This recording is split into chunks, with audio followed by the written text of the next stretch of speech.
So Calgary Fire Department was once the city's main responder for needle debris. But in January, Calgary Alpha House launched their needle response team and now will become the main responder for needle pickup. So I'm pleased today to be joined by Kathy Christensen, the Executive Director at Calgary Alpha House, to discuss needle response. So thanks so much for joining us on Open Lines. Thanks for having me. So maybe let's start by finding out a bit more about your organization and what Alpha House's kind of mandate and operations involve. Yeah, sure. Alpha House is a social agency. We've been operating in Calgary for 38 years, and our mission is to create safe and caring environments for individuals whose lives are affected by alcohol and other drug dependencies. And we fulfill our mission by providing a number of programs, a continuum of programs. So, for example, we have a shelter program, we have a detox program, we do street outreach, and then we have some housing programs as well. And of course, our newest program is the needle debris response team, which we've been grateful that we've been able to work closely with the fire department on implementing that project. I think as well, though, you probably interact with some of our crews from time to time coming to your site downtown as well. Yeah. So you've been the main responder for needle pickup since January. So what is your process for pickup and how's it been going so far? I think that the project's been going really well so far, and we've put a few processes in place to respond to needles. So we have a needle debris response line for the public to call, which is available between 7 a.m. and 6 p.m. on Monday through Friday. Right. The team will respond to needle debris on both public and private property. During our hours of operation, 911 calls for needle debris are also being diverted to the team.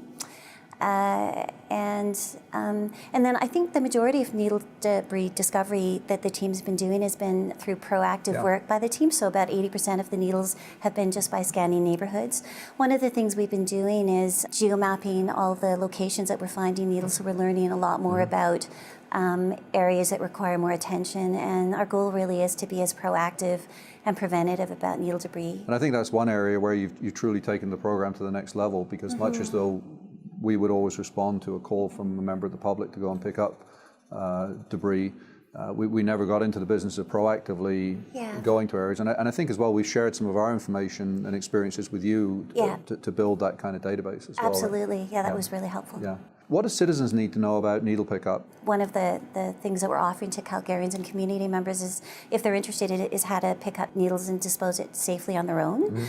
And so we'll do that training with community members that are interested in that, and we've certainly done a fair amount of that since the program started. And as a part of that, we're also providing them with equipment that they require to do that. So we're giving out containers and tongs. Of course, the City of Calgary website also gives information on how to pick up and dispose of needles safely.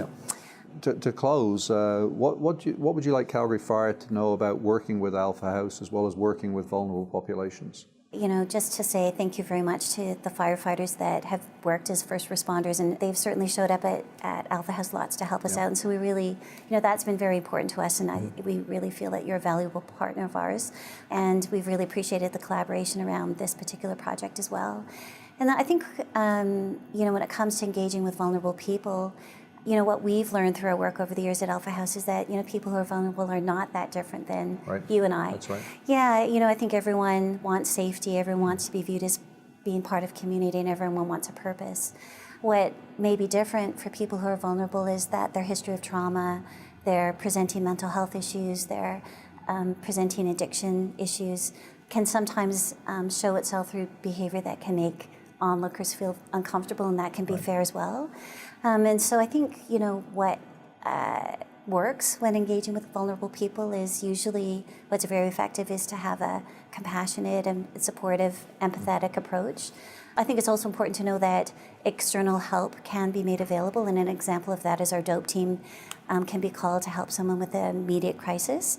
And I think the team is also really helpful in facilitating connecting individuals to the supports that they require. For people that are interested in learning more about engaging with vulnerable people, particularly folks that encounter vulnerable people quite regularly through their work, Alpha House and the Calgary Drop-In Centre both do training on engaging with vulnerable people.